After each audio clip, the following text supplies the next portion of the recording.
திருச்சி சென்னை தேசிய நெடுஞ்சாலையில் பால் பண்ணை பகுதியில் உள்ள பிளாஸ்டிக் பொருட்கள் குடோனில் திடீர் தீ விபத்து ஏற்பட்டு கரும்புகை வெளியாகி வருகிறது. இது பற்றிய மேலும் விவரங்களை செய்தியாளர் தினேஷ் வழங்கியிருக்கலாம். வணக்கம் தினேஷ், தற்போதைய கள சூழல் அங்கு எப்படியா இருக்கிறது? இந்த விபத்து எப்படி ஏற்பட்டது? வணக்கம். அதாவது திருச்சி சென்னை தேசிய நெடுஞ்சாலை பால் பண்ணை அருகே விஸ்வாஸ் நகர் பகுதி உள்ளது. அதிகப்படியான குடியிருப்பு பகுதி நிறைந்த இந்த பகுதியில பழைய இரும்பு ஜாமான்கள் மற்றும் பிளாஸ்டிக் பொருட்கள் அடங்கிய குடோன் ஒன்று செயல்பட்டு வந்தது.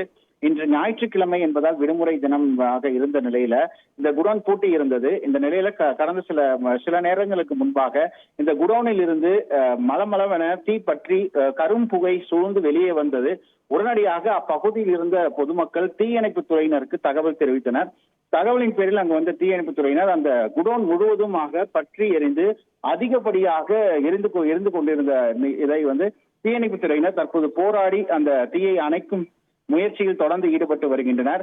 இந்த தீ விபத்து காரணமாக அந்த பகுதி முழுவதுமே பார்த்தோமேயானால் கரும்புகை சூழ்ந்து அந்த பிளாஸ்டிக் பொருட்கள் எரிவதன் காரணமாக அதிலிருந்து துர்நாற்றமும் அந்த வருவதன் காரணமாக அந்த பகுதியில் இருக்கக்கூடிய பொதுமக்கள் அந்த மூச்சு விடுவதற்கும் சிரமப்பட்டு வருகின்றனர். அந்த வாடை இருப்பதால் அந்த பகுதியை விட்டு வெளியேறும் நிலையில பொதுமக்கள் தற்போது இருக்கின்றனர். தொடர்ந்து அந்த தீயணைப்பு துறையினர் இந்த தீயை கட்டுக்குள் கொண்டுவதற்காக தொடர்ந்து முயற்சியில் அந்த தீயை அணைக்கும் முயற்சியில் ஈடுபட்டு வருகின்றனர்.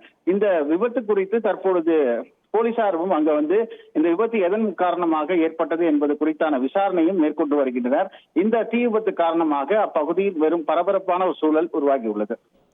விரிவான விவரங்களுக்கு நன்றி தினேஷ். செய்திகளை உடனுக்குடன் தெரிந்து கொள்ள உடனே சப்ஸ்கிரைப் பண்ணுங்க.